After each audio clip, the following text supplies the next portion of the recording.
क्या जो गुर्दे हैं उस पे शुगर जो है वो सबसे पहले गुर्दों पे हमलावर होती है? कि तकरीबन 60 to 65% पेशेंट जो डायबिटीज़ के लिए मेरे पास आ रहे होते हैं, जब मैं इनको स्क्रीन करता हूँ तो पता है क्या निकलता है? Kidney disease, chronic kidney disease. अच्छा डॉक्टर साहब, कुछ टोटके जिसमें एक टोटका ये है कि धनिये का शरबत इस तरह के वो आपके गुर्दों की बीमारी ख़त्म कर सकते हैं, बड़े मुफीद साबित हो सकते हैं, इसमें कितनी हकीकत है? इसमें कोई हकीकत नहीं है। देखिए, जो धनिया का पानी होता है या इस तरह के जो पानी बनाए जाते हैं उसमें बाज़ औक़ात कुछ टॉक्सिन्स होती हैं। सही है। और स्किन के अंदर कौन से सेगमेंट को ज़्यादा हिट करती है शुगर? फॉर इंस्टेंस उस पे झुर्रियाँ आपके ज़्यादा आ जाती हैं, जल्द लटकती हुई आ जाती है, या रंग काला हो जाता है? किस तरह से इसको जो है वो कर रही होती है? जो स्किन पे जो डायबिटीज़ का असर होता है उसको हम कहते हैं डर्मोपैथी। मुझे एक गायनोकोलॉजिस्ट बता रही थी कि कमोबेश 3 करोड़ खवातीन को इस वक्त पाकिस्तान में वो पीसीओ इस वजह से सबसे बड़ा नुकसान क्या होता है? प्रेगनेंसी नहीं होती। बिस्मिल्लाहिर्रहमानिर्रहीम, अस्सलाम वालेकुम। शुगर कंट्रोल प्रोग्राम में खुशामदीद। मैं उसामा तैयब, मेरे साथ डॉक्टर शाहिद नदीम, और आज बहुत ही ज़बरदस्त किस्म की गुफ्तगू होने जा रही है जिसका एक एक लफ्ज़ सुनना आपके लिए इसलिए ज़रूरी है कि अगर आप अपने आप से प्यार करते हैं और अगर आप अपनी सेहत को अच्छा करना चाहते हैं तो यकीन जानिए आज की सारी गुफ्तगू आपके हवाले से। आप तंदुरुस्त हैं तो भी ज़रूरी है सुनना, इसलिए कि आप आने वाली बीमारियों से बच सकें, और अगर खुदा न खास्ता किसी किस्म की किसी बीमारी का शिकार हैं तो ऐसी चीज़ें जो आप घर बैठे आपको हम समझा सकें, बता सकें, तो वो आपको बताएंगे। और अगर कहीं पे आपको हमारी आप कह लीजिए कि किसी किस्म की ज़रूरत है जिसमें हम आपको हेल्प आउट कर सकते हैं तो उसके लिए भी हमारी टीम जो है वो आपके लिए हाजिर होगी। अस्सलाम वालेकुम डॉक्टर साहब, कैसे हैं आप? वालेकुम अस्सलाम, मैं बिल्कुल ठीक ठाक। डॉक्टर साहब, आज जो है ना जी वो सारे ही वायरल क्वेश्चन हैं मेरे पास। वायरल क्वेश्चन है। यस। अच्छा, पहले मैं आपकी थोड़ी सी गलत फहमी दूर कर दूं कि मैं वायरल नहीं हो सकता। ये क्या बात हुई? देखिए उस्मा भाई, आपका भी मीडिया से बहुत पुराना ताल्लुक़ है, मेरा मेडिसिन से बहुत ही पुराना ताल्लुक़ है। कई साल हो गए मुझे मेडिसिन प्रैक्टिस करते हुए।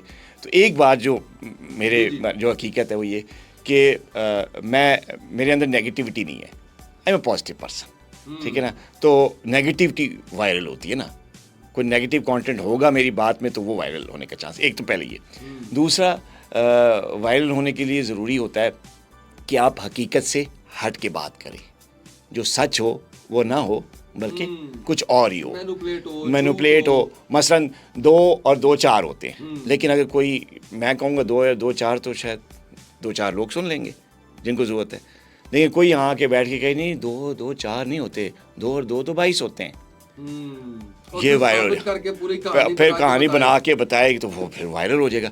या फिर आखिरी बात कि अगर सारा डिसेंट क्राउड बैठा हुआ है और एक बंदा उठे और तालियां मारना शुरू कर दे, डांस शुरू कर दे, शर्ट उतार दे, अब ये ऐसी तरबियत मेरी नहीं है, तो मैं इस तरह से भी वायरल नहीं हो सकता। तो मैं वायरल नहीं हो सकता, आप बस नॉर्मल ही रहने दें मुझे।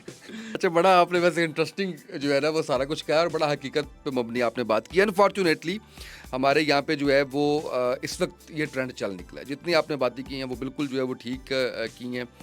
चले खैर, हिदायत दे अल्लाह सबको और सबको सच्ची और सीधी बात करने की तौफीक दे।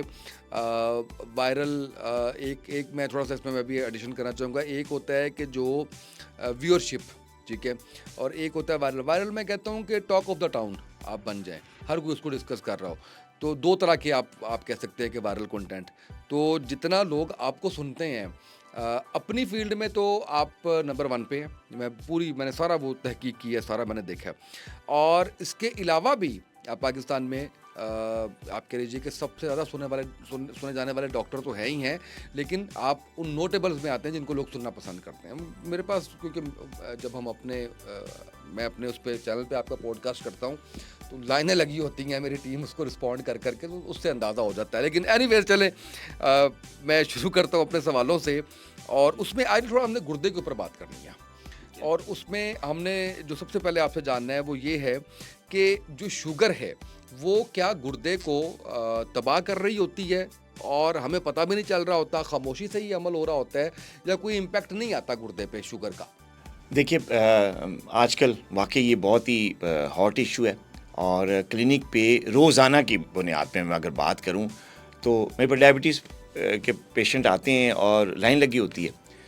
और यकीन करें आप इस बात को, आपके लिए बड़ी मतलब हैरानकुन बात होगी कि तकरीबन 60 to 65% पेशेंट जो डायबिटीज़ के लिए मेरे पास आ रहे होते हैं, जब मैं इनको स्क्रीन करता हूं तो पता है क्या निकलता है?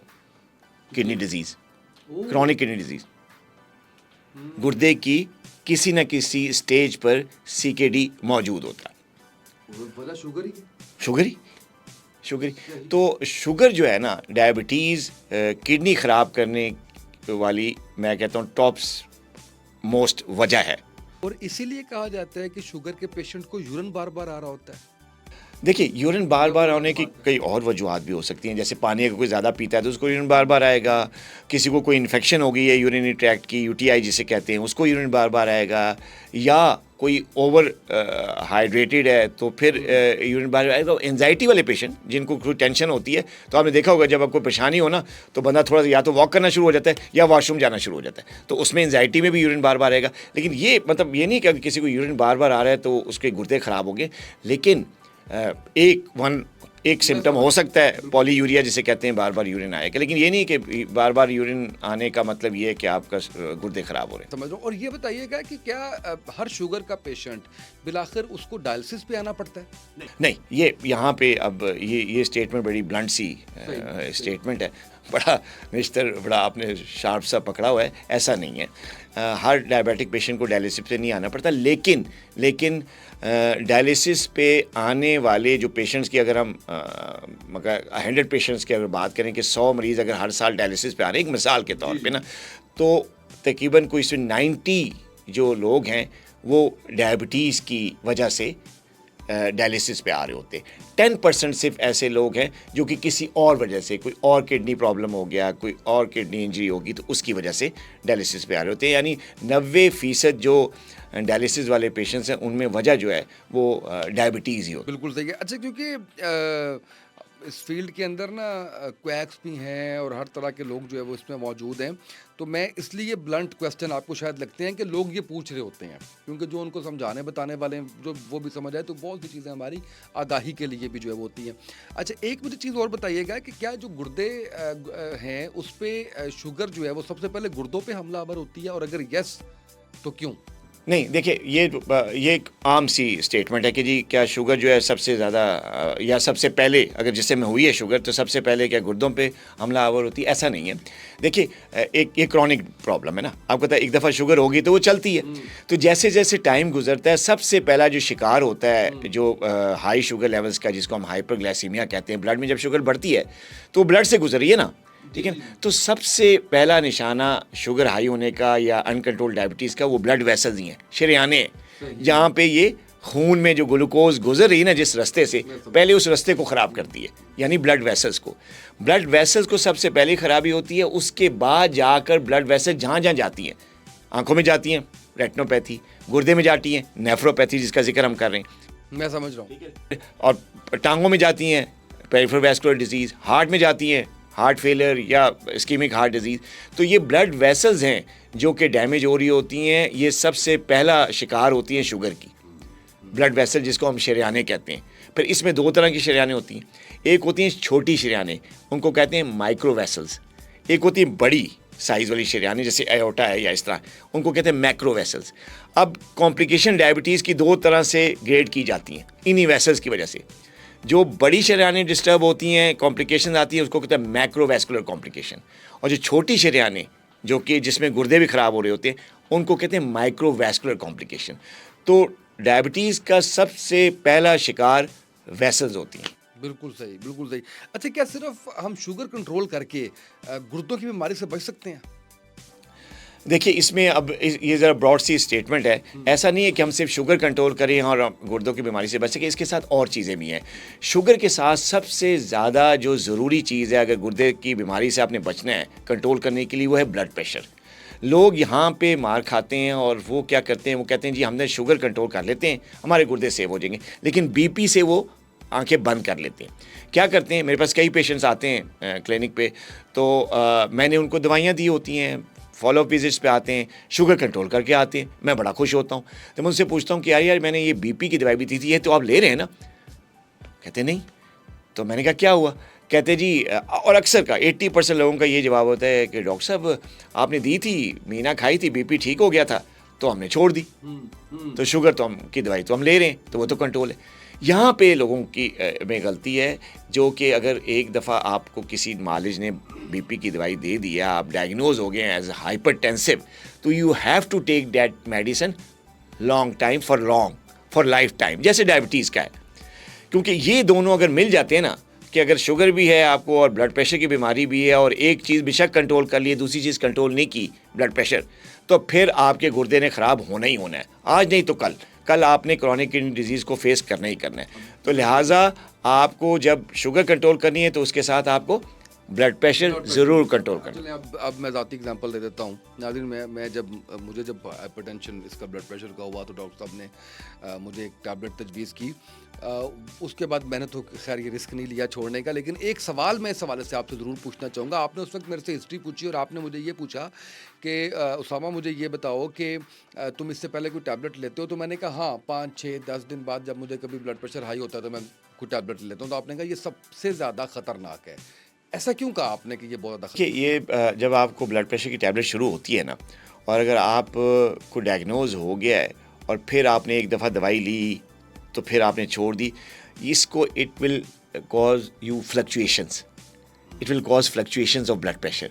ये बहुत ज़्यादा ख़तरनाक है, क्योंकि जैसे ही ब्लड प्रेशर फ्लक्चुएट करता है, नीचे आता फिर ऊपर जाता, कभी दवाई ली तो थोड़ा कंट्रोल हो गया, 1-2 दिन कंट्रोल रहा, फिर छोड़ दी, फिर फ्लक्चुएट किया, ऊपर हाई लेवल है। इससे आपके जिस तरह डायबिटीज़ का अनकंट्रोल फ्लक्चुएशन लेवल्स जो होते हैं, वो जो स्मॉल वेसल्स होती हैं जो गुर्दे को ब्लड सप्लाई दे रही होती है, उनको तबाह करती है। इसी तरह ब्लड प्रेशर की फ्लक्चुएशन भी गुर्दे में मौजूद जो स्मॉल ब्लड वेसल्स हैं, जो कि गुर्दे को ब्लड सप्लाई कर रहे हैं, वहीं से फिल्टर ने एक्ट करना है, जिसको ग्लोमेरुलाई कहते हैं, वो डैमेज होता है।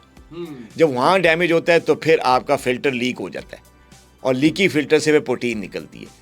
तो ये सबसे बड़ी गलती है कि आपको अगर डायग्नोज हो गया है और आप कभी लें और कभी ना लें दवाई ब्लड प्रेशर की, ये सबसे ज़्यादा जो है वो रिस्की फैक्टर है फॉर क्रॉनिक किडनी डिजीज़। लेकिन मैं यहाँ पे ये भी बताना चाहता हूँ कि डॉक्टर साहब ये कहते हैं कि अगर आप हेल्दी लाइफस्टाइल अपनाएंगे, अपना वेट जो है वो कम से कम 10% ऑफ द करंट वेट कम कर लेंगे, फिर उसके बाद कुछ टेस्ट होंगे वो चेक करवा के लेके आएंगे, तो माइट भी उसकी डोज ख़त्म कर दी जाए या वो बीपी छुड़वा दी जाए। ऐसे ही है ना? ये कि वो प्रॉपर एक उसका वो है, बिल्कुल सही है।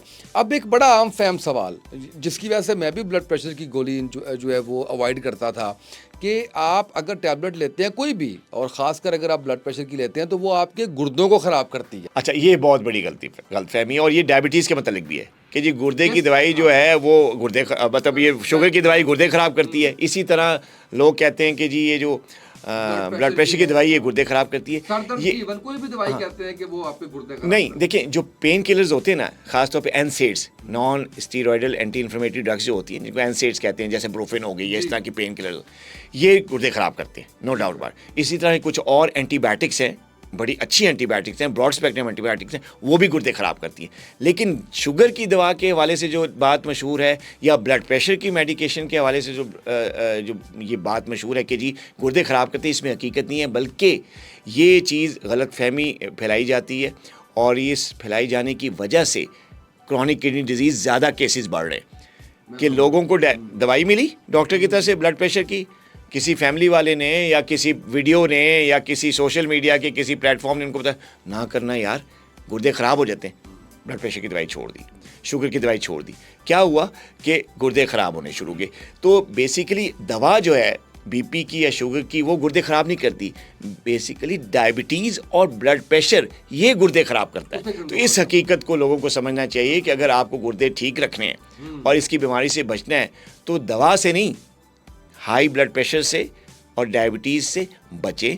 उनकी दवाइयों से आप किडनी ख़राब नहीं करेंगे, बल्कि अगर नहीं लेंगे दवा तो इनके हाई लेवल्स आपकी किडनी ख़राब करेंगे। बिल्कुल सही। डॉक्टर साहब, किसी भी बीमारी से पहले कुछ सिम्टम्स ज़ाहिर होते हैं, कुछ साइन ज़ाहिर होते हैं जिससे हमें पता चल जाता है। वैसे तो मुझे लगता है कि हमें अपने टेस्ट बड़े प्रॉपरली करवाने चाहिए और फैमिली डॉक्टर्स को भी विज़िट कर लेना चाहिए, ताकि हम देखते रहें कि क्या चीज़ें हैं। लेकिन कुछ ऐसे हमारे नाजरीन के लिए साइंस और सिम्टम्स बताइएगा कि अगर आपके गुर्दे ख़राब हो रहे हैं तो आपको थोड़ा सा बिफोर टाइम पता चल जाए कि आप ये अभी अलार्मिंग सिचुएशन बन रही है गुर्दों के हवाले से। जो सबसे पहला साइन जो कि डायबिटिक पेशेंट में आता है और हम लोग इसे इग्नोर करते हैं, पेशेंट्स को इग्नोर करते हैं, जो आगे जाकर नौबत डायलिसिस तक पहुंचती है, वो है प्रोटीन यूरिया। इसका मतलब ये होता है कि आपके जो किडनीज़ हैं, उनके जो फ़िल्टर हैं, वो ख़राब हो रहे होते हैं, जिसकी वजह से किडनी से कि जो फ़िल्टर है उससे प्रोटीन लीक शुरू हो जाती है। प्रोटीन लीक शुरू होने का मतलब ये है कि लहमियात बजाय ब्लड में जाने के वो वहाँ से गुर्दे के रास्ते यूरिन के ज़रिए ज़ाया होना शुरू हो जाती है, जिसको हम प्रोटीन यूरिया कहते हैं। और इसकी जो शक्ल या सिम्टम जो या साइन जो आता है वो आता है कि इंसान के यूरिन में फोम आना शुरू हो जाता है, जिसको झाग कहते हैं।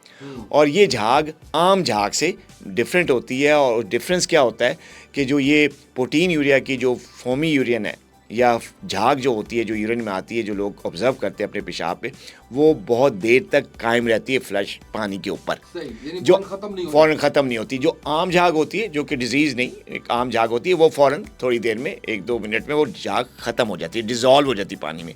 ये झाग रहती है, परसिस्ट करती है। इसको कहते हैं प्रोटीन यूरिया। और ये सबसे पहला साइन है और लोग इसको नज़रअंदाज करते हैं, ना इसके मुतालिक कोई टेस्ट कराते हैं, जिसकी वजह से होता क्या है कि ग्रेजुअली ये बढ़ता रहता है, लीकेज बढ़ती रहती है, प्रोटीन यूरिया बढ़ता रहता है और फिर एक वक्त ऐसा आता है कि क्रिएटिनिन लेवल जो है वो हाई होना शुरू हो जाता है, GFR जो है वो कम होना शुरू हो जाता है, जिसको हम कहते हैं क्रॉनिक किडनी डिजीज़ मुख्तलिफ स्टेजेस में आ गई। तो असल में ये वो साइन है जो सबसे पहले नमूदार होता है। उसके बाद में फिर पाँव की स्वेलिंग, एंकल स्वेलिंग, आंखों के गिर्द स्वेलिंग आना, थकावट का रहना, BP हाई रहना, ये फिर बाद के साइन सिम्टम्स हैं। लोग क्या करते हैं डॉक्टर के पास टेस्ट लेके जाते हैं, गुर्दे के लिए अल्ट्रासाउंड करा लिया किडनीज़ का, वो ठीक ही आती हैं। वो तो बहुत देर बाद चेंजेस आती हैं। अल्ट्रासाउंड में जो किडनी के जो साइज़ है उस पे और उसके जो पैरेन्काइमल चेंजेस है जो अल्ट्रासाउंड में ऑब्जर्व की जाती हैं, वो तो बहुत देर बाद आती हैं। इसके साथ वो RFT टेस्ट लेके चले जाते हैं कि यार क्रिएटिनिन चेक कर ली, वो तो नॉर्मल है। ये वो चेंजेस हैं जो कि एट द एंड आती हैं। पहले जो चेंजेस आती हैं वो प्रोटीन लीक है, जिसको कोई तवज्जो ही नहीं करता और कोई टेस्ट ही नहीं कराता, जिसकी वजह से फिर लोग जो हैं फिर आखिर एंड पे डायलिसिस पे पहुंचते हैं। बिल्कुल सही। डॉक्टर साहब, पानी पे आते हैं। पानी का बड़ा गहरा हमें समझाया गया ताल्लुक गुर्दों के साथ, और उसमें हमें पहले ये बताया गया कि पानी ज़्यादा पिए। पहले कहा गया हमें, अब मैं पहले इसलिए कह रहा हूँ कि हमारे यहाँ पे स्टेटमेंट्स भी बदलती रहती है ना, सोशल मीडिया पे ऐसे ऐसे माशाल्लाह से फ़नकार डॉक्टर्स बैठे हुए हैं सो कॉल्ड, के वो नई से नई बात जो है वो कर देते हैं और उसको बाय करने वाले भी बड़े लोग हैं उस नैरेटिव को। तो हमें ये बताया गया कि 8 से 12 गिलास पानी आप जो है वो कम से कम पिएँ सर्दियों में, और 12 से 16 गिलास या 10 से 14 गिलास जो है वो आप गर्मियों में पानी पिएँ। और फिर ये कहा गया कि अच्छा, अगर आपने पानी ज़्यादा पिया, 18-20 गिलास पी लिया, तो भी आप पे गुर्दे इफ़ेक्ट हो जाएंगे। एक तो आपने मुझे इसके बारे में बताना है। फिर हमें कहा गया है कि सुबह सुबह खाली पेट पानी बड़ा फ़ायदेमंद है। फिर हमने कहीं सुना और पढ़ा कि नहीं, खाली पेट आपका ज़्यादा गुर्दों को नुकसान पहुंचाता है। तो इस हवाले से कुछ आगाही दीजिए। अच्छा देखिए, हाँ, पानी के बारे में बड़ी मिथ्स है, ठीक है जी। जहाँ तक ये बात है कि जी पानी गुर्दों की सेहत के लिए अच्छा होता है, बिल्कुल नो डाउट गुर्दों की सेहत के लिए अच्छा होता है, लेकिन इसकी एक लिमिट है ना। अच्छा, लोग जब ये सुनते हैं कि जी गुर्दों की सेहत के लिए अच्छा है, तो वो फिर दबा के पानी पीते हैं, जो कि ठीक नहीं है, गुर्दों की सेहत के लिए भी नहीं, ओवरऑल बॉडी की पूरी सेहत के लिए भी नहीं। अब मैं बात करता हूँ कि बेस क्या है। ये जो इन्फॉर्मेशन पहली है, जो इन्फॉर्मेशन है कि जी गुर्दे पानी ज़्यादा पिए, गुर्दे सेहतमंद रहेंगे। देखिए, अगर पानी ज़्यादा इंसान पीता है तो 2-3 गुर्दे की ऐसी बीमारियाँ हैं जिससे इलाज मुमकिन है, जिससे प्रिवेंशन होती है। मसलन गुर्दों की जो पथरी है, अगर पानी ज़्यादा पिएंगे यूरिन डाइल्यूट होगा, कंसनट्रेट नहीं होगा, जो क्रिस्टल फॉर्म होते हैं स्टोन बनाने के लिए वो निकलते जाएंगे पेशाब के ज़रिए, स्टोन नहीं बनेगा। तो स्टोन की प्रिवेंशन के लिए पानी ज़्यादा पीना, एक बात। दूसरी चीज़ जिससे प्रिवेंशन मुमकिन है ज़्यादा पानी पीने से, वो है UTIs, यूरिनरी ट्रैक्ट इन्फेक्शंस। तो पेशाब के जो इन्फेक्शन होती है वो अगर कम पानी पिए लोग या इंसान कम पानी पिए तो यूरिन कंसनट्रेट होता है, उसमें इन्फेक्शन का चांस बढ़ जाता है। तो ज़्यादा पानी पीने से यूरिन की इन्फेक्शन नहीं होती। और तीसरी चीज़ है, हॉट वेदर में जब ये अब गर्मियाँ आने लगी हैं कि हीट स्ट्रोक हो गया या डिहाइड्रेशन होगी, BP लो हो गया, बेहोश पड़े, स्ट्रोक हो गया, हाइपोटेंशन होगी, इस तरह की चीज़ें। तो ये जो चीज़ें हैं जो कि डिहाइड्रेशन की वजह से होते हैं, एक्यूट किडनी इंजरी होगी डिहाइड्रेशन की वजह से। तो पानी ज़्यादा पीने से गर्मियों में तो आप जो है सन स्ट्रोक से बचे रहते हैं, आपको लू नहीं लगती, डिहाइड्रेशन नहीं होती, तो आप ठीक रहते हैं। ये 3-4 चीज़ें हैं जो पानी से फ़ायदा उठाएं। लेकिन जहाँ तक हम बात करें डायबिटीज़ की वजह से जो क्रॉनिक किडनी डिजीज़ है, उसमें पानी का कोई रोल नहीं है। देखिए, पानी तो आपका एक जो क्लियरेंस वाला मीडियम हो गया ना, जो कि करता है। तो अब ये जो लोगों में जो ये बात मशहूर हुई कि क्यों पानी को इन्होंने गुर्दों की बीमारी से रिलेट किया, उन्होंने कहा कि जी पानी से जो है ना वो पानी जो कि क्योंकि गुर्दे से निकलता है तो ये क्लीन करता है किडनी को, तो ये बात एक कॉन्सेप्ट लेके गई कि यार क्योंकि गुर्दा साफ होता है तो इसलिए जो है ना गुर्दे की बीमारी नहीं होती, क्योंकि गुर्दा क्लीन हो जाता है। ऐसी बात नहीं है। जो क्रॉनिक किडनी डिजीज़ है ये किसी गंद की वजह से नहीं होती कि आपको पानी पी के उसको साफ़ करना है, ठीक है ना। ये बात आप क्लियर कट आपके प्रोग्राम के हवाले से कि गुर्दे की जो बीमारी है क्रॉनिक किडनी डिजीज़ है, जो डायबिटीज़ की वजह से या ब्लड प्रेशर हाई होने की वजह से होती है, उसकी वजह कोई गंद नहीं है कि जिसको आप पानी पी के उससे वहाँ से साफ़ कर रहे हैं, ठीक है ना। ये एक प्रॉपर डिजीज़ है और ये शुगर और ब्लड प्रेशर और बाकी चीज़ें फैक्टर्स को कंट्रोल करके ही आप कर सकते हैं, पानी पी के नहीं कर सकते। अच्छा होता क्या है, आप जब एवरेज बंदे को पानी ज़रूर पीना चाहिए, सुबह पानी के साथ आप एक गिलास पानी पी के अपनी सुबह का आगाज़ करें, अच्छा है क्योंकि सारा रात को आप सोए होते हैं तो ज़ाहिर पानी का इंटेक तो हुआ नहीं, तो अर्ली मॉर्निंग पानी पीना अच्छी बात है क्योंकि पूरी रात आपकी पानी के बगैर गुजरी है, तो जिस्म सुबह के वक्त थोड़ा सा डिहाइड्रेटेड फील कर रहा होता है, तो एक आध गिलास या 2 गिलास पानी पी ले, उससे कुछ नहीं होता। लेकिन ये कि आप जो है ये कहें कि जी जो है 2 गिलास पानी सुबह पी लिए और बेशक शुगर अनकंट्रोल्ड है और अब मैं जो मर्ज़ी करता फिरूँ मेरा गुर्दे के तकलीफ़ नहीं होगी, ऐसा नहीं है, ये कॉन्सेप्ट नहीं है।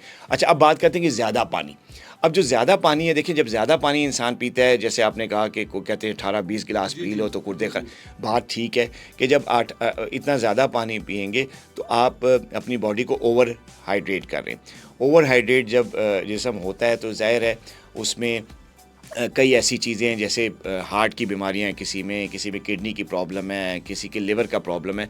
उसमें ये होता है कि जब वाटर स्टे कर जाता है बॉडी में, ठीक है, जब वाटर स्टे करता है बॉडी में, वाटर रिटेंशन जिसे कहते हैं, तो उसमें ये है कि ये पानी जब वाटर बॉडी में स्टे करता है तो कहीं भी जा सकता है। ज़्यादा कॉमनली वो जाता है लंग्स में, पाँव में तो फिर स्वेलिंग कर देता है, पाँव सूज जाते हैं, वाटर रिटेन होने। लेकिन सबसे ज़्यादा डेंजरस उस वक्त होता है जब ये पानी स्टे करता है जाके लंग्स में, सांस फूलना शुरू होता है, इंसान को सांस ही नहीं आती, सोया भी नहीं जाता, सोते हुए भी सांस फूलती है और ज़रा सा एक्सर्शन पे भी सांस फूलती है। इसके अलावा पानी पेट में भी जा सकता है अगर गुर्दे या हार्ट या कोई ऐसी प्रॉब्लम है।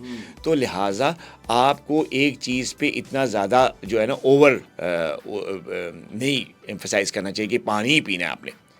हाँ भी एक एवरेज जो वाटर इंटेक है सर्दियों में थोड़ा कम होता है, ज़ाहिर है सर्दियाँ होती हैं, गर्मी में थोड़ा ज़्यादा होता है क्योंकि पसीने से पानी निकल रहा होता है, डिहाइड्रेशन के चांस होते हैं, तो उसमें आप थोड़ा सा इंटेक बढ़ा लेते हैं। तो 2 से 2.5 लीटर एक एवरेज बंदा जो अगर पानी पी लेगा सारे दिन में तो वो काफ़ी है। बिल्कुल सही है, बिल्कुल सही है। सुबह सुबह पानी पीना मैंने आपसे पूछा। जी मैंने बताया ना कि सुबह सुबह पानी पीना ठीक है, क्यों सेहत के लिए, क्योंकि वो सारा रात जो है वो बिल्कुल ठीक है। अच्छा अब मुझे ये बताइएगा इसके अंदर कि अब क्योंकि थोड़ा सा गुर्दे और पानी का एक बड़ा ख़ास ताल्लुक है तो पानी की बात निकल गई, नीम गर्म पानी, रूम टेम्परेचर पे पानी या ठंडा पानी? देखिए अगर आप गुर्दे के हवाले से बात कर रहे हैं ओवरऑल भी और गुर्दे के हवाले से भी, देखिए जो ज़्यादा गर्म पानी पीने से ना, देखो जब गर्माइश पानी अंदर जाएगा तो ज़ाहिर है टेम्परेचर तो वो नहीं है ना बॉडी का अंदर, तो एक बॉडी नॉर्मल टेम्परेचर, तो वो फिर आपके मैदे में गैस्ट्राइटिस हो, इस तरह की एसिडिटी हो, इस तरह की प्रॉब्लम होगी अगर आप गर्म पानी पीने की आदत डालेंगे।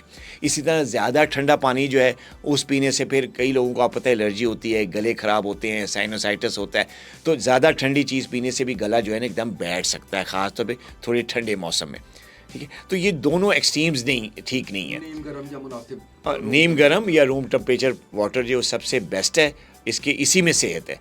आप एक्सट्रीम पे जाएंगे, ज़्यादा हॉट पे जाएंगे तो वो भी सेहत ख़राब करेगा, ज़्यादा कोल्ड पे जाएंगे वो भी सेहत ख़राब करेगा। पानी की बात हो रही है और पानी और गुर्दों का बड़ा एक ताल्लुक भी है, तो हम चाइनीज़ के बारे में बड़ा सुनते हैं कि वो गर्म पानी पीते हैं और फिर हम यहाँ पे अपने अगर पाकिस्तान की बात करें तो हम ठंडा पानी पीते हैं। कुछ लोग कहते हैं कि रूम टेम्परेचर पे पानी पीना चाहिए, तो ज़रा इसके बारे में भी आगाही दीजिए। अच्छा देखिए ये जो गर्म पानी का कॉन्सेप्ट है ना, इस पर मैं ज़रा एक बात कहते चलूँ। आपने कभी ठंडा पानी पिया? ठंडा पानी फ्रिज का पिया है, बर्फ़ डाल के पिया है, बर्फ डाल के, हाँ, चश्मे का भी पिया होगा, चश्मे का भी पिया, घड़े का भी पिया होगा। घड़े का भी पिया। क्या फ़र्क है आप इस साल? वो तो बड़ा रिफ्रेशिंग होता है घड़े का और चश्मे का, और वो ठंडा मीठा बड़ा ज़बरदस्त होता है। बड़ा ज़बरदस्त, ये ठंडा सख्त ठंडा पानी पिए तो उससे उस तरह से नहीं, वो और तरह का होता है। यहाँ पे मैं एक बात कहता चलूँ कि देखें जहाँ तक सेहत के हवाले से, हेल्थ के हवाले से बात है तो नॉर्मल पानी हेल्दी है, ठीक है। जहाँ अब अगर आप इस्लामिक हिस्ट्री देख लें, कुरान देख लें, कुरान में जब भी जिक्र आया जन्नत के पानियों का तो क्या आया? जन्नत का ठंडा पानी, ठीक है ना। तो ये वो पानी जो नॉर्मल वाटर है, नॉर्मल वाटर, जो कि आप रूम टेम्परेचर कह लें या आप शार का पानी कह लें या घड़े में भी एक नॉर्मल टम है। तो ये जो ठंडा पानी का कॉन्सेप्ट कि बर्फ़ डाल के पीना, ये एक अनहेल्दी अप्रोच है। इसी तरह कभी भी आपने कुरान में या इस्लामिक हिस्ट्री में कोई वाक़या ऐसा सुना है जिसमें किसी सहाबी को कुआं नज़र आया हो, उसने खोदा हो और उसने पानी निकाला हो तो गर्म पानी हो, जिक्र है? ऐसा नहीं कि गर्म पानी का चश्मा है, कभी सुना? ठंडे पानी के चश्मे की बात हुई है। तो लिहाजा ये जो कॉन्सेप्ट है कि जी यार चाइनीज़ गर्म पानी पी के सेहतमंद होती हैं, उनकी स्किन ठीक होती है, इसका मेडिकल से कोई ताल्लुक नहीं है। उनकी स्किन, उनकी जेनेटिकली वो उनकी स्किन रिफ्रेशिंग है और उनमें बुढ़ापा लेट आता है, उनकी डाइट, उनकी जीन्स, ये सारी चीज़ें फैक्टर्स हैं। उसमें कोई गर्म पानी का कोई कॉन्सेप्ट नहीं है कि जी गर्म पानी चाइनीज़ पीते हैं तो वो सेहतमंद है या उनकी स्किन ठीक है तो हम भी गर्म पानी, नहीं। नॉर्मल पानी जो है वो सेहत अफजा होता है। बड़ी डिफरेंट और नई बात और लॉजिकल बात आपने जो है वो कुरान के पर्सपेक्टिव में भी बात की है। अच्छा डॉक्टर साहब, कुछ टोटके, जिसमें एक टोटका ये है कि धनिए का शरबत इस तरह के वो आपके गुर्दों की बीमारी ख़त्म कर सकते हैं, बड़े मुफीद साबित हो सकते हैं, इसमें कितनी हकीकत है? इसमें कोई हकीकत नहीं है। देखिए, जो धनिया का पानी होता है या इस तरह के जो पानी बनाए जाते हैं उसमें बाज़ औक़ात कुछ टॉक्सिन्स होती हैं।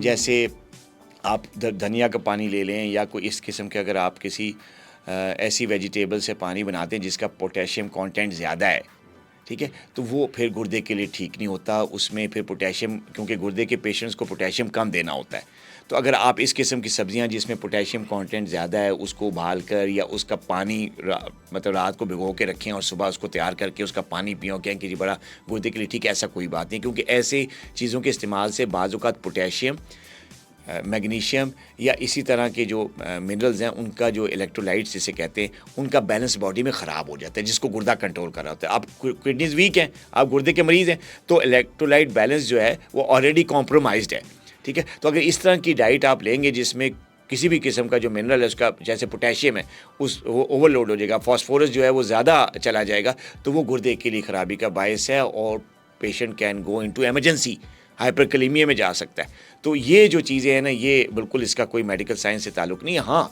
जो ऑर्गेनिक फूड स्टफ़ है, जैसे हम कहते हैं कि जी गुर्दे के लिए जो अगर आप सब्ज़ियाँ हैं, वेजिटेबल्स जो हैं वो बहुत अच्छी हैं, जैसे आपका साग है, ब्रोकली है, फ्रूट्स में स्ट्रॉबेरी है, बेरीज़ हैं जितने फ्रूट, तो ये गुर्दे के लिए भी अच्छी हैं, शुगर के लिए भी अच्छी हैं। लेकिन अगर जहाँ तक हम ये कहते हैं कि ख़ास किस्म का कोई नुस्खा ऐसा है जो कि गुर्दे के लिए ठीक है, तो उसका मतलब मेडिकल साइंस से कोई ताल्लुक़ नहीं है। हाँ, ऑर्गेनिक चीज़ अच्छी है, पूरे जिस्म के लिए अच्छी है, ताज़ा फल, ताज़ा सब्ज़ियाँ और इसी तरह सुबह की ताज़ा हवा में आप वॉक कर रहे हैं और सुबह की ताज़ा धूप, कच्ची धूप, ये चीज़ें जो है ना, ये आपके गुर्दे के लिए क्या, आपके पूरी सेहत के लिए अच्छी है। सेहत के लिए अच्छी। अच्छा, मैं हमेशा आपसे एक सवाल किसी भी बीमारी के बारे में पूछता हूँ कि ये बताइए कि क्या ये बीमारी रिवर्स हो सकती है?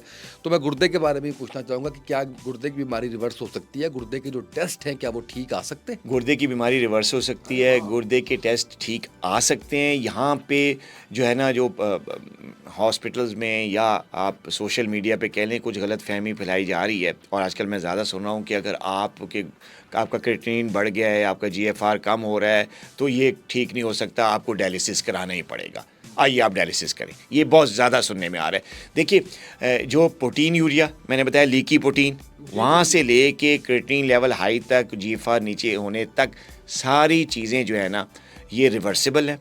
सिर्फ़ और सिर्फ आपको 2, 3, 4 चीज़ें जो है ना वो कंट्रोल करनी है अपने मॉलिज के मशवरे से। एक, ब्लड शुगर कंट्रोल करनी है, आपको ब्लड प्रेशर अपना कंट्रोल में रखना है। आपने कुछ ऐसी चीज़ें हैं, कुछ ऐसे नमकियात हैं जो कि नहीं लेने, जैसे नमक का इस्तेमाल कम कर देना है। इसी तरह ऐसे खाने जिसमें पोटेशियम बढ़ता है वो कम कर देना है। प्रोटीन वाले जो खाने हैं उन पे परहेज़ करनी है, ज़रा कम प्रोटीन लेनी है। तो कुछ ऐसा लाइफस्टाइल है और कुछ ऐसी मेडिकेशंस है जिनके इस्तेमाल से आप इस किस्म की जितनी भी डिसऑर्डर्स हैं जिसमें क्रॉनिक किडनी डिजीज़ के अंदर आती हैं सारी चीज़ें, उससे आप मुकम्मल तौर पे शफायाब हो सकते हैं। ये 100% रिवर्सिबल है। लेकिन लोग ये समझते हैं, दिल बर्दाश्त होते हैं कि अब ख़राब हो गया, अब मैं ठीक नहीं हो सकता, चलो जो मर्ज़ी करो, करते ही अब ज़्यादा बदपरहेज़ी करनी है तो कर लें क्योंकि ये तो ठीक नहीं होना। तो ये चीज़ गलत है। ये चीज़ अगर टाइमली डायग्नोज हो जाए, टाइमली डायलिसिस से तो वापस नहीं आ सकते। डायलिसिस से वापस नहीं आ सकते, लेकिन डायलिसिस तक पहुंचने से पहले आप बड़े आराम से वापस नॉर्मल हो सकते हैं। सिर्फ और सिर्फ आपको प्रॉपरली डायग्नोज करना है, टाइमली डायग्नोज हो जाए ना। अगर आप डायग्नोज ही नहीं होंगे, अंडरलाइंग आपको चीज़ें चलती रहेंगी, आपको पता ही नहीं, ट्रीटमेंट ही नहीं होगा और एकदम जब पता चलेगा तो वो डायलिसिस तक स्टेज आई होगी, तो फिर तो डायलिसिस ही होगी ना। तो आप टाइमली डायग्नोज करें, स्क्रीन करें और उसके बाद उसको रिवर्स करें। जैसे मैंने बताया कि एक बड़ा छोटा सा बड़ा सस्ता सा टेस्ट है, साल में कम से कम एक दफ़ा ज़रूर करवा लिए करें, यूरिन ACR टेस्ट, ठीक है ना। यूरिन एल्ब्यूमिन क्रिएटिनिन रेशियो जो है वो आप क्रिएटिनिन एल्ब्यूमिन रेशियो जो है वो टेस्ट जो है यूरिन ACR स्पॉट टेस्ट होता है, सस्ता हो जाता है, अच्छी लैब्स करती हैं। वो साल में अगर आप एक दफ़ा करवा लें और अगर खुदा ना खास्ता कोई लीकी प्रोटीन हो रही है और आप गुर्दे की ख़राबी की तरफ जा रहे हैं, आप डायग्नोज कर लें इस चीज़ को, अपने मौले से मिल के इसको रिवर्स कर लें आप। तो ये तो बहुत मिसकंसेप्शन है कि अगर एक दफ़ा आपके गुर्दे ख़राब हो गए तो फिर रिवर्सल मुमकिन नहीं, ऐसा नहीं है। अच्छा डॉक्टर साहब ये बताएं कि वो कौन सी वजूहात है जिसकी वजह से कोई एक पेशेंट डायलिसिस पे चला जाता है, जो जिसमें आप चलें इसको मैं रीफ्रेज कर लेता हूँ कि वो कौन सी गलतियाँ हैं जो एक पेशेंट करता है जिसकी वजह से वो गुर्दों की बीमारी को इतना बढ़ा देता है, बढ़ा चुका होता है कि उसको डायलिसिस पे जाना पड़ता है। 3 गलतियाँ जी। सबसे पहली गलती तो शुगर कंट्रोल ना करना, पहली गलती। दूसरी गलती BP कंट्रोल ना करना। तीसरी गलती कि आपने अपना यूरिन चेक ही नहीं किया कि लीक प्रोटीन हो रही है कि नहीं है, लीकी प्रोटीन आ रही है, प्रोटीन यूरिया है कि नहीं। ये तीसरी गलती है। अगर टाइमली चेक कर लिया होता और पता चल जाता कि आपके यूरिन में अगर प्रोटीन आ रही है और आपको झाग नज़र आ रहा है पेशाब में, आपने टेस्ट करा लिया है, तो ये गलती है कि अगर आपको यूरिन में प्रोटीन अपना फोमी यूरिन नज़र आ रहा है और आपने टेस्ट नहीं कराया। तो 3 चीज़ें हैं, शुगर कंट्रोल ना करना, ब्लड प्रेशर कंट्रोल ना करना और लीकी प्रोटीन या प्रोटीन यूरिया को डायग्नोज ना करके उसका इलाज ना करवाना। ये 3 ऐसी गलतियां हैं जो कि फिर एंड पे आपको डायलिसिस की तरफ लेके जाती हैं। बिल्कुल सही है। अच्छा एक बात जो हम सुनते थे, अब मैं पता नहीं वो सही फ्रेज़ करता हूँ या नहीं, कि आप अगर खाने से पहले पानी पीते हैं तो वो सोना है, और अगर आप जो है वो खाने के दौरान पीते हैं तो शायद चांदी है, और अगर आप उसके बाद पानी पीते हैं तो वो लोहा है। यानी सेहत के पॉइंट ऑफ व्यू से खाने से पहले पानी पीना जो है वो रिकमेंडेड है। दरमियान में पानी बड़ी मजबूरी है, थोड़ा सा पी लें आप, और एंड पे तो समझें कि बहुत ज़्यादा नुकसानदेह है। ये मिथ है, इसमें कोई हकीकत है, इस बारे में? ये इसमें सारी हकीकत नहीं है, मिथ है बेसिकली। देखिए अगर आपको प्यास लगी हुई है, आप खाना खाने बैठे हुए हैं और आप अगर खाना खाना शुरू कर देंगे तो ज़ाहिर है आपका वो ड्राइनेस जो आपकी है वो पूरे स्टमक पे आएगी ना। तो थोड़ा सा अगर आप पानी पी लेते खाने से पहले तो ये बिल्कुल ठीक है। अच्छा अब जो लोग बाज़ लोग को ऐसे होता है कि वो खाने से पहले ही 2-3 गिलास पी लेते हैं, जैसे हम यूजली रमज़ान में अफ्तारी के वक्त कहते हैं प्यास लगी होती है, जब गर्मियों के रोज़े, अभी तो रोज़े ठंडे हो गए तो गर्मी के रोज़े में यार पानी बहुत ज़्यादा पिए, तो फिर वो अफ्तारी में खाना खाना या वो सारा करना वो दिल नहीं करता, क्योंकि पेट ऑलरेडी फुल हो जाता है, पानी से भर जाता है, तो आपको वो, तो ये चीज़ भी ठीक नहीं है।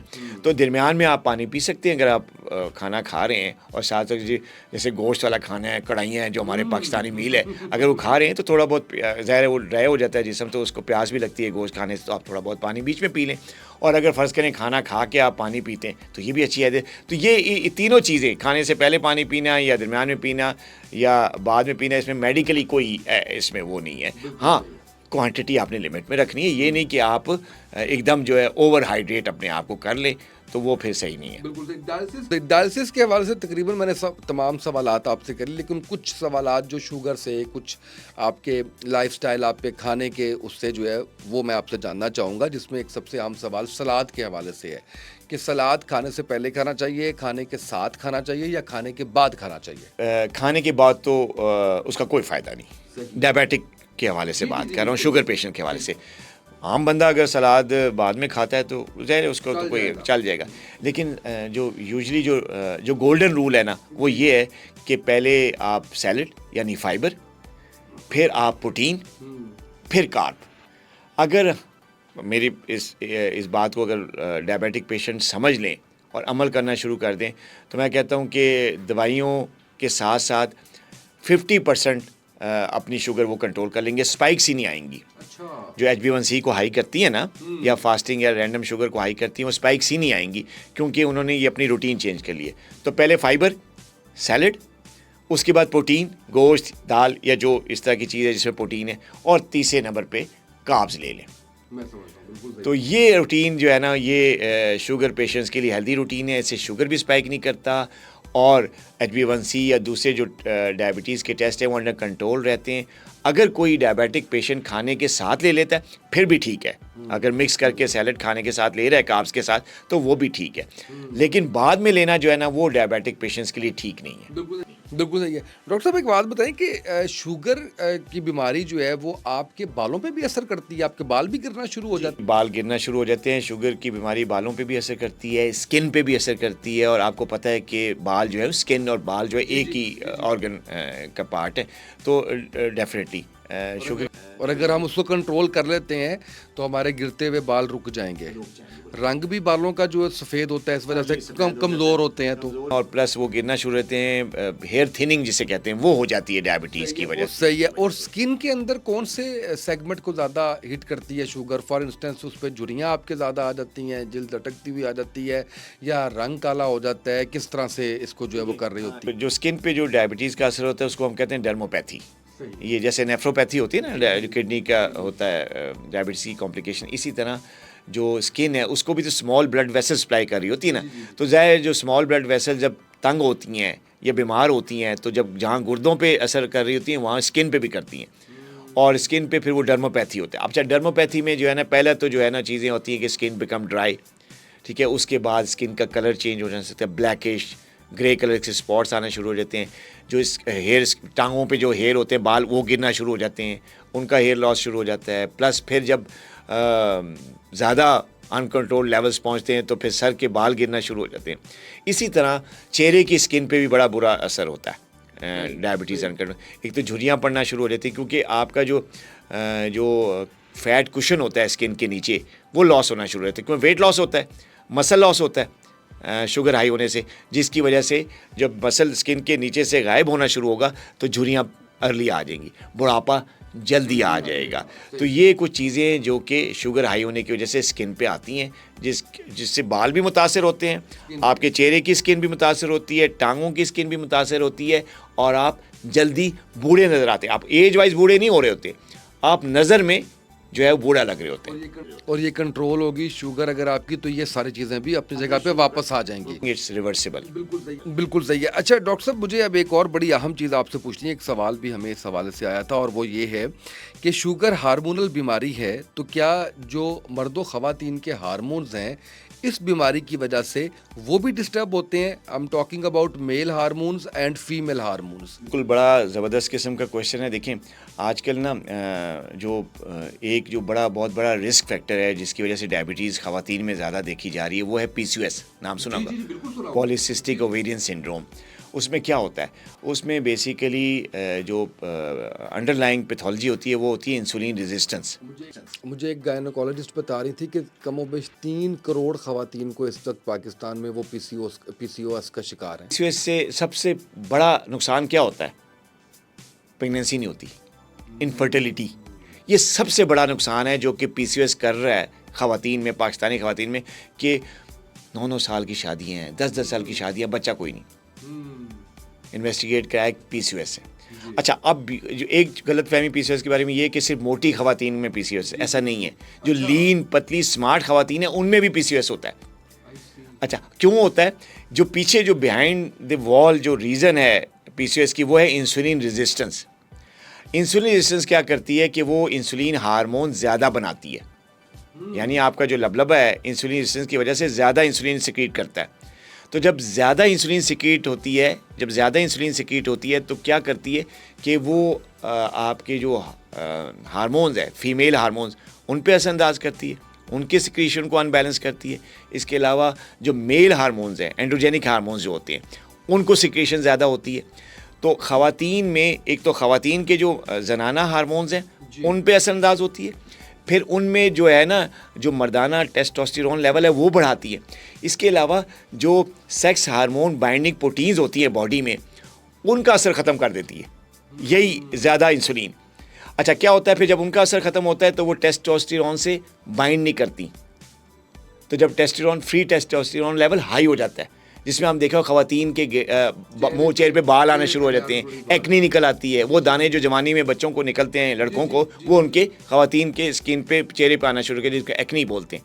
तो ये चीज़ें जो है एक्नी, हर्सुटिज्म, बालों का आना और प्लस वज़न ज़्यादा होना, ये उस इंसुलिन रेजिस्टेंस की वजह से हो रहा होता है, जो कि बिहाइंड द वॉल वजह होती है PCOS की। अच्छा, ओवरीज़ में क्या होता है? ओवरीज़ में यही जो फीमेल हार्मोन्स हैं, जिसमें एक LH हार्मोन होता है, उसका लेवल बढ़ जाता है, FSH का लेवल नॉर्मल या लो हो जाता है। इस इम्बैलेंस की वजह से जो है ना वो प्री मेच्योर फॉलिकल्स बनना शुरू हो जाते हैं ओवरीज़ में, जो कि मेच्योर नहीं होते।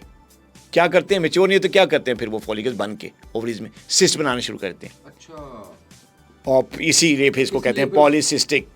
बहुत सारी सिस्ट की जो ओवरीज में बनती हैं, फिर कहते हैं पॉलीसिस्टिक ओवरीज। इससे क्या होता है? साइकिल डिस्टर्ब होना शुरू होता है खवातीन का। जब साइकिल्स डिस्टर्ब होते हैं, यानी क्या डिस्टर्बेंस होती है कि अगर से 30 डेज़ का साइकिल है तो 35 डेज़ से ऊपर का साइकिल हो जाता है। अगर साल में 12 साइकिल होने चाहिए तो वो 8 से भी नीचे हो जाते हैं। तो साइक्लिक डिस्टर्बेंस शुरू हो जाती है। साइक्लिक डिस्टर्बेंस का मतलब क्या है? इनफर्टिलिटी, प्रेगनेंसी नहीं होती। तो वो लोग टेस्ट कराने, यार फर्टिलिटी का टेस्ट करो। असल वजह क्या होती है? PCOS। तो जो ये PCOS जो है, ये एक बहुत बड़ी प्रॉब्लम है, ख़ास तौर पे ख़वातीन के लिए, पूरी दुनिया में, पाकिस्तानी ख़वातीन के लिए। और इसका सबसे बड़ा नुकसान है इनफर्टिलिटी। अच्छा, अगेन क्या आप शुगर कंट्रोल करते हैं तो आपका PCO भी रिवर्स हो जाता है? जब आप देखें शुगर ख़वातीन का अगर वेट कंट्रोल करते हैं ना, फिर PCOS रिवर्स होता है। क्योंकि बाज़ औक़ात ज़रूरी नहीं है कि डायबिटीज़ हो जाए। जिनको PCOS होता है, ज़रूरी नहीं है कि उनको डायबिटीज़ हुई हुई है, उनका शुगर लेवल नॉर्मल होता है। अंडरलाइंग उनमें इंसुलिन ज़्यादा बन रही होती है, उसको भी ट्रीट किया जाता है। उसको भी ट्रीट करने की अद्वियात हैं, उसको ट्रीट करके, और ये आप ही के फील्ड के अंडर आएगा। एग्जैक्टली। और PCOS में जो सबसे बड़ा जो फैक्टर है जो कि कंट्रोल करने का होता है कि मोटी ख़वातीन का वज़न कम करना होता है, और जो लीन या स्मार्ट ख़वातीन होती हैं उनके हार्मोन लेवल्स को कंट्रोल करना होता है। तो ये मेल का भी अच्छा, बता दीजिए। मेल में PCOS नहीं होता। मेल में हार्मोनल प्रॉब्लम होता है, जैसे टेस्टोस्टेरोन का प्रॉब्लम है, फिर उनमें इनकी टेस्टोस्टेरोन कम हो जाता है, इरेक्टाइल डिसफंक्शन होता है, इसकी वजह से मसल मास डिटेरियोरेट करता है, वीकनेस आती है, प्लस इनफर्टिलिटी होती है, मतलब फिर बच्चे पैदा नहीं होते, और फिर आपका जो स्पर्म्स होते हैं उनकी क्वालिटी पुअर हो जाती है, उनकी मोटिलिटी पे फ़र्क पड़ता है, उनकी क्वांटिटी पे फ़र्क पड़ता है।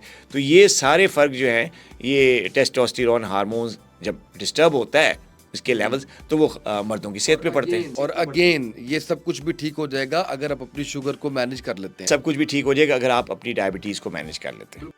बिल्कुल सही है। अच्छा, अब एक और चीज़ जो मैं कुछ साथ साथ सवालात भी देख रहा हूँ जो हमारे पास देखने सुनने वालों ने, एक सवाल ये था कि अगर मीठा छोड़ दिया जाए तो क्या गुर्दे महफूज हो सकते हैं? यानी मैं इस पे अब मेरा सवाल ले लीजिए कि क्या मीठा गुर्दों पे इफेक्ट करता है? अगर डायबिटिक पेशेंट है और मीठा खाएगा तो क्या होगा? शुगर लेवल हाई होगा। तो ज़ाहिर शुगर लेवल जब हाई होगा तो वो ब्लड वेसल्स को वीक करेगा, तंग करेगा, और ये ब्लड वेसल जाके किडनी की ब्लड सप्लाई को ख़राब करेंगी, और इस तरह फिर नेफ्रोपैथी होगी।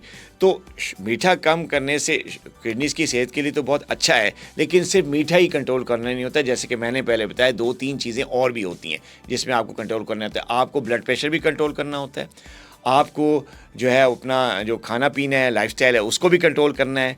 आप के अगर लीकी प्रोटीन्स आ रही हैं, प्रोटीन यूरिया हो रहा है, तो आपको उसको भी ट्रीट करना है। तो 3-4 चीज़ें कंट्रोल करेंगे शुगर कंट्रोल करने से, तो फिर ही फ़र्क पड़ेगा। अच्छा, अब आखिरी सवाल मुझे ये बता दीजिए कि क्या जो आपका है इसका क्या सवाल था? अच्छा, आखिरी सवाल ये बता दें कि गोश्त और अंडों के अलावा प्रोटीन का क्या सोर्स है? देखिए, गोश्त और अंडों के अलावा प्रोटीन का बहुत ज़बरदस्त सोर्स है। कुछ सब्ज़ियाँ हैं, जैसे ब्रोकली है, स्पिनच है, इसके अलावा कद्दू है, मतलब कई सब्ज़ियाँ हैं। दालें बहुत बड़ा अच्छा सोर्स हैं अपना प्रोटीन्स का।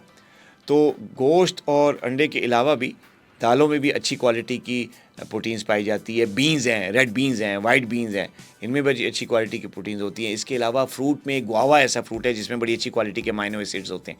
और सब्जियों में जैसे मैंने ब्रोकली का नाम लिया, स्पिनच का नाम लिया, कैप्सिकम जिसको हम वो शिमला मिर्च के नाम से आती है, बड़ी मिर्च जो होती है, वो बड़ी उसमें बड़ी अच्छी प्रोटीन्स क्वालिटी की प्रोटीन्स पाई जाती हैं, फाइबर पाई जाती हैं, एंटीऑक्सीडेंट्स हैं। तो प्रोटीन्स के डिफरेंट सोर्सेज हैं, आप वहाँ से प्रोटीन्स ले सकते हैं अगर आपको चाहिए तो। डॉक्टर साहब थैंक यू सो मच, इतना ज़बरदस्त आपने हमें अवेयरनेस दी, इतनी अच्छी हमें आगाही दी, और यकीन जानिए कि मेरे लिए कमोबेश 5-6 चीज़ें ऐसी थी। हालांकि इतने अरसे से मैं हेल्थ के ऊपर पॉडकास्ट कर रहा हूँ, मुख्तलिफ लोगों से गुफ्तगू करता हूँ, आपको फ़ौरन फ़ोन करके तंग करता हूँ कि डॉक्टर साहब इस चीज़ के बारे में ज़रा मुझे बताइए, क्योंकि एक ट्रस्ट लेवल जो मेरा आप पे है वो शायद ही किसी पे हो सके। उसकी रीज़न ये है कि जो रिसर्च आप करते हैं, जो तहकीक आपकी टीम करती है, तो यकीन जानिए मेरे लिए आज के पॉडकास्ट में 5-6 बड़ी नई चीज़ें थी। ये जो दवाइयाँ आपको कहा जाता है कि जी ये गुर्दे ख़राब कर देती हैं एंड ऑल दैट, इस तरह की। फिर पीसीओएस के बारे में हमें तो यही बताया गया कि जी पीसीओएस जो है वो आपका डाइट हैबिट ठीक नहीं होती, लेकिन हो सकता है डाइट हैबिट भी उसकी रीज़न, लेकिन उसके पीछे असल वजह जो है वो आपने बताई है। तो ये बड़ी एक नई जो है वो चीज़ें थी, और मुझे उम्मीद है कि हमारे देखने सुनने वाले बड़ा मुस्तफ़ीज़ होंगे इस बात से। और अगर मैं चाहूँगा कि हमारी टीम अगर हमारे कुछ नंबर्स और हमारी कुछ टिप्स लगा दें इस पॉडकास्ट पे, ताकि वो लोग जो हमारे शुगर कंट्रोल प्रोग्राम का हिस्सा बनना चाहते हैं उनके लिए फ़ायदा हो जाए। डॉक्टर साहब एक दफ़ा फिर से आपका शुक्रिया। नाज़रीन आज की पॉडकास्ट से इतना ही, इजाज़त दीजिए, अल्लाह हाफ़िज़।